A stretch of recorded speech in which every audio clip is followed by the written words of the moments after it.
Kalau weekly, setiap barang datang, wall gue ganti. Jadi ini yang kondisi baru, ini yang kondisi second, ini new arrival semua. Jadi maksimal banget 2 minggu sekali. Udah pasti gue ganti semua. Gitu. Jadi orang nggak bosen dan tahu, misalnya Mas yang new arrival yang mana ya? Walaupun gue ada bergain sendiri ya, box sendiri yang new arrival, cuman ada juga yang gue pajang gitu. Kalau masalah perkembangannya nantinya itu vinyl bakal kemana ya, mungkin lebih kayak investasi aja sih. Kayak Vanessa Priscilla, gue inget banget waktu itu lagi ngantuk weekdays, itu tuh lagi sepi banget di kursi ini, depan laptop, gue lagi begini posisi gue lagi ngantuk. Tiba-tiba dia naik, selamat siang, gue langsung selamat siang. Gue anjing cantik banget. Silakan Kak Vanessa, sejak gue nyapa sampai dia pulang gak berhenti ngobrol, 3 jam.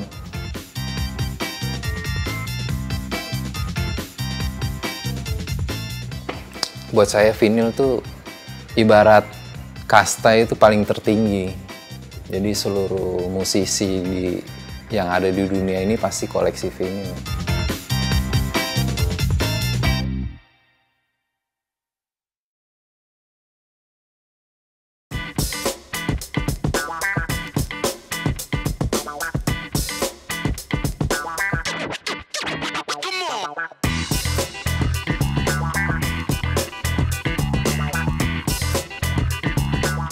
Nama gue Lintang, sebagai shopkeeper di Atlas Records. Udah 1,5 tahun.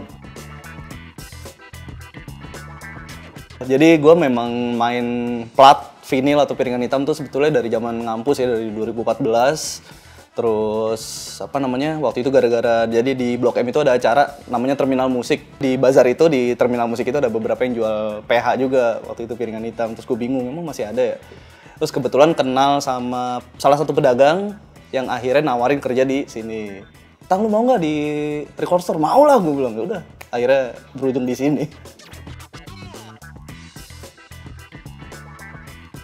Jadi sebenarnya format piringan hitam itu kan ya format buat dengerin lagu zaman dulu banget ya. Format pertama mungkin bisa dibilang. Zaman vinyl masih bahannya shellac yang kayak piring deh. Jadi kalau jatuh tuh bener-bener pecah. Yang gramafon, buat gramafon ya. Terus habis itu berevolusi ke tahun 60-an yang gue tahu tuh udah bahan vinil namanya.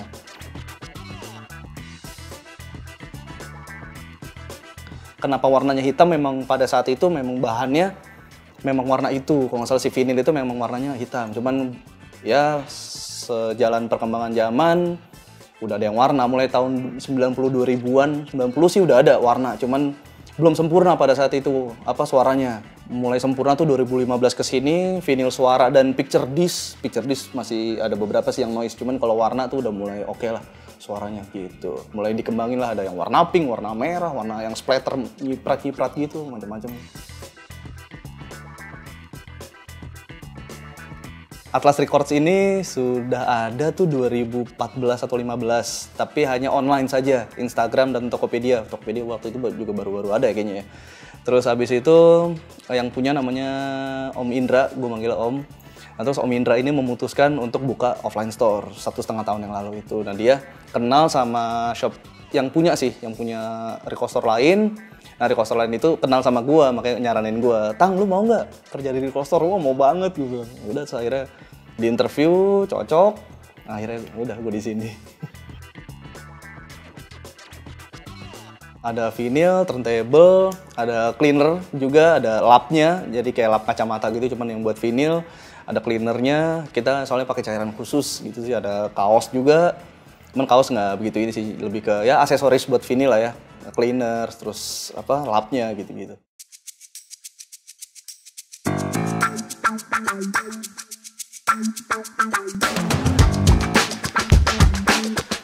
Halo Asumsi, selamat datang di Atlas. Nama gue Adi. Gue sebagai manajer kopi Atlas 347 sama sosmed di Atlas Record Store.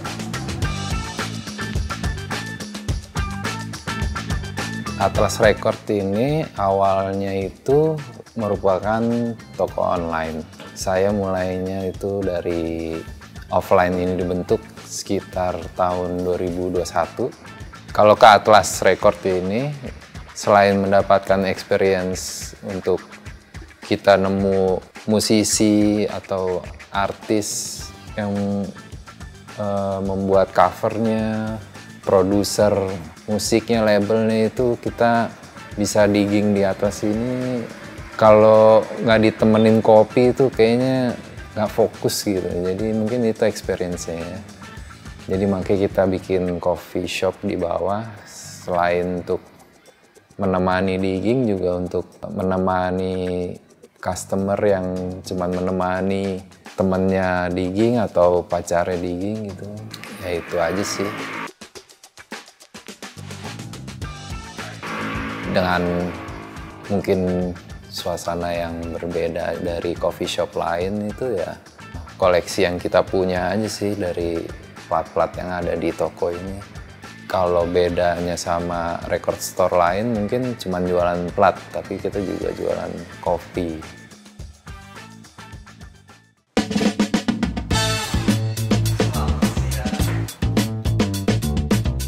Biasanya gue kalau yang weekly ya, yang daily dulu deh. Daily itu gue datang nyalain AC, lampu gitu kan segala macam. Gue panasin ampli karena kebetulan ampli tabung. Jadi kalau tabung tuh enakan panas, jadi suaranya lebih mantep.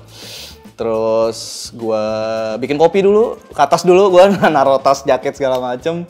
Kalau weekly, setiap barang datang, wall gue ganti. Jadi ini yang kondisi baru, nih yang kondisi second, ini new arrival semua. Jadi maksimal banget 2 minggu sekali. Udah pasti gue ganti semua. Gitu. Jadi orang nggak bosen dan tahu, misalnya Mas yang new arrival yang mana ya? Walaupun gue ada bergain sendiri ya, box sendiri yang new arrival, cuman ada juga yang gue pajang gitu. Based on my favorite sama yang kira-kira customer suka lah gitu. Jadi yang atau yang umum sekalian gitu. Misalnya contoh misalnya, padahal gue suka MGMT ya. Misalnya gue kurang suka MGMT, cuman gue tahu album itu orang-orang seneng ya gue pajang.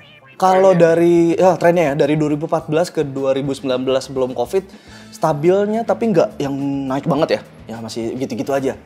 Nggak begitu rame, ujung-ujungnya kalau gue main bapak-bapak, anak mudanya 2018-19 udah ada deh gitu. Cuman ya 2015-16 sebetulnya juga ada, cuman nggak banyak lah gitu ya. Cuman sejak COVID mungkin orangnya pada di WFH gitu, mungkin mereka gabut dan mungkin mereka kebetulan tahu tren ini, jadinya mulai ngoleksi itu. Jadi sekarang membludak banget sih anak muda tuh, makanya gue taruh nih yang di sini yang our best seller tuh yang udah pasti laku. Ini kayak nggak nyampe 2 bulan bisa dibilang 40 piece juga habis gitu. Apalagi yang kayak Taylor Swift, Arctic Monkeys gitu udah pasti sold banget.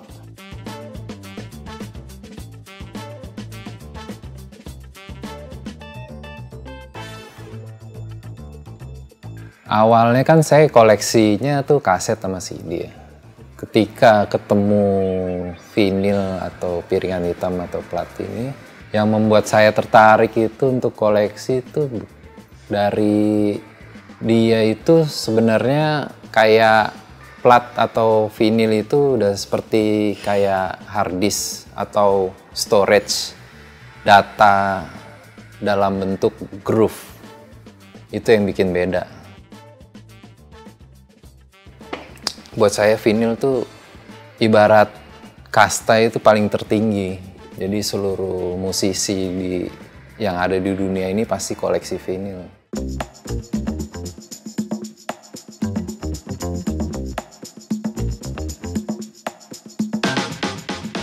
Top 5 records menurut Bang Litang, boleh deh kita kenalin nih apa aja nih. Oke, top 5. Mungkin awal, kebetulan banget di sini nih. Ini kali ya, 311. Nah ini apa ya? Funk juga, ada reggae-nya. Nah ini kebetulan Greatest Hits. Gue seneng banget akhirnya dapet nih, lumayan susah. Nih gue seneng banget sih. Ini yang pertama. Kedua, karena tadi gue udah bilang ya, gue demen Latin-Latinan. Gue rekomendasiin Buena Vista Social Club. Saking sukanya gue ada 3 versi nih, yang ulang tahun. Ini yang dijual, yang standar. Yang ini udah agak susah sih yang ulang tahun. Ada tambahan track, terus masternya juga dua-duanya masih analog, jadinya suaranya gokil banget. Ini yang standar sama yang RSD, Record Store Day Edition. Ini cuma 4 lagu. Ini juga keren banget sih. Itu 2 ya. Yang ketiga, karena gue besar di era 90-an dan gue seneng banget Seattle Sound. Ada soundtrack film namanya Singles. Ini wah mencakup semua sih, Big Four ya. Ada Pearl Jam, Soundgarden, Alice in Chains. Patut punya kalau dapet. Apalagi ya?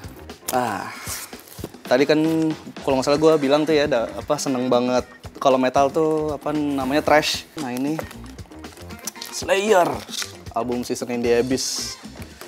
Ini juga salah satu favorit gue yang paling balance. Kalau Rain in Blood mungkin bagi sebagian orang agak keras banget. Ini lebih balance aja sih buat gue.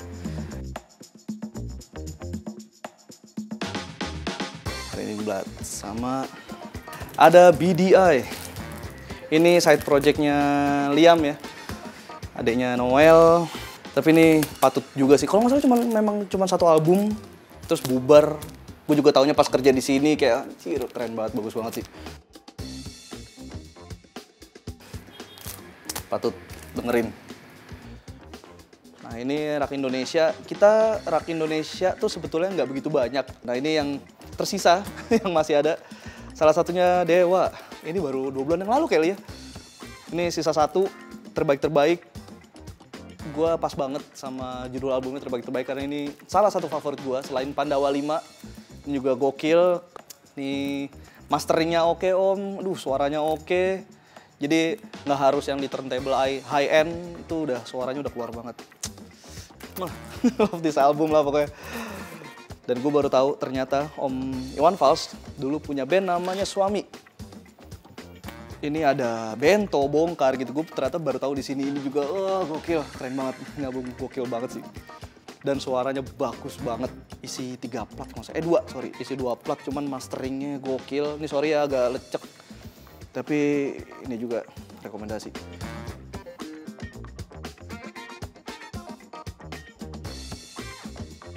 Boleh cerita nggak sih bang, yang paling lu memorable deh, yang paling lu inget gitu, pelanggan yang seperti apa sih bang? Memorable siapa ya? Jadi di Piringan Hitam itu ada namanya RSD, Record Store Day. Jadi acara vinyl tahunan lah, itu kita sedunia nih ngerayain. Gue lagi ngobrol sama customer. Jadi emang customer udah jadi temen lah gitu, sering kesini ngobrol-ngobrol, tiba-tiba ada om-om naik. Nanya apa gitu, nanya Temple of the Dog atau apalah. Jadi gue ngobrol, oh ya om gini-gini, saya kebetulan juga seneng Seattle Sound, gue bilang. Ternyata pas buka masker Ari Lasso, gue nggak dia baru sembuh soalnya, jadi masih pendek rambutnya kan. Lo om Ari Lasso, udah makin ngobrol, makin cekikikan lah, gue udah ketawa-ketawa gitu sama dia, hampir sering kesini juga sih. Kayak Vanessa Priscilla, gue inget banget waktu itu lagi ngantuk weekdays, gue udah kelar beres-beres di hari itu tuh lagi sepi banget di kursi ini. Depan laptop, gue lagi nonton orang review game atau apa lah, gue lupa. Gue lagi begini, posisi gue lagi ngantuk.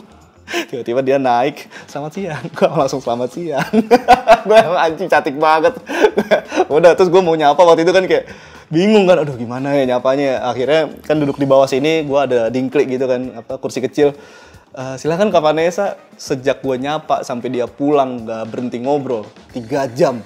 Dari setengah 3 sore sampai jam 6 sore dia baru pulang. Di sini aja nih? Di sini aja. Dia seperti ini sih, kayak anak muda lainnya. Jadi ada band The Smith namanya, band Britpop. Itu lagi naik gara-gara film 500 Days of Summer. Itu kan film cita-citaan 2010 mungkin ya. Nah, awalnya dari situ. Jadi dia The Smith, terus untungnya kali ya. Bisa dibilang dia minta racun dari gua. Mas minta ini dong referensi musik yang gue belum pernah denger katanya. Biasa dengerin apa? Gue bilang. Iya dengerinnya The Smith, terus Oasis yang Britpop Blur. Tapi agak bahaya juga. Gue bilang, anak zaman sekarang masih denger Blur. Menurut gue oke, biasanya Oasis kan. Ya udah gue rentetin. Nih, yang mirip-mirip. Gitu kan. Terus kalau UK itu biasanya sebelum era mereka ada namanya Dream Pop, Shoegaze. Nih begini. Ada Amerika, ya ada disco, ada funk. Gimana? Wah asik nih mas, oke. Ambil kayak gitu-gitu. Ini ada namanya genre soul. Kalau soul tuh ya begini lembut, misalnya kayak gitu-gitu. Gua racunin aja. Yang kira-kira asal nggak yang metal teriak-teriak gitu ya, dia masih oke lah. Ya, apapun formatnya ya. Intinya sih musik mau didengerin apapun formatnya ya balik lagi ke musik lagi itu. Selera lagi kan. Kalau masalah perkembangannya nantinya itu vinyl bakal kemana ya mungkin lebih kayak investasi aja sih. Jadi karena kan udah pasti jarang nih orang si artis pun atau label itu dalam produksi fisik, dan zaman sekarang juga udah jarang juga yang koleksi, jadi mungkin nanti kedepannya akan jarang juga.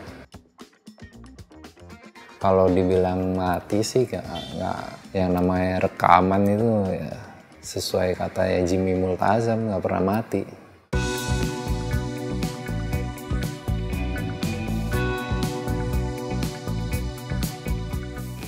Harapannya ya saya nggak berekspektasi banyak lah buat harapan lah.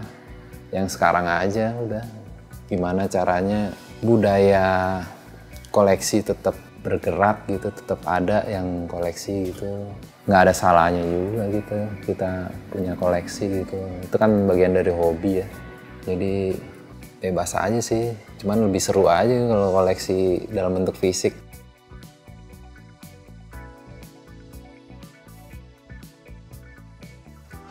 Apa ya? Bikinnya jangan asal-asalan, karena orang mengenal piringan hitam atau vinyl itu kan, apalagi buat gue, suara ya. Kenapa orang dari digital beralih ke sini? Gitu sih, jangan asal-asalan, jangan asal cetak, jangan asal warnanya lucu atau apalah gitu. Gitu sih, untuk apalagi yang nyetak yang di luar, yang perusahaan-perusahaan gede juga kadang nggak serius gitu. Itu sih mungkin harapan gue ya. Kadang ada yang kecewa gitu, misalnya beli vinyl, tiba-tiba suaranya mendem atau gimana gitu-gitu sih.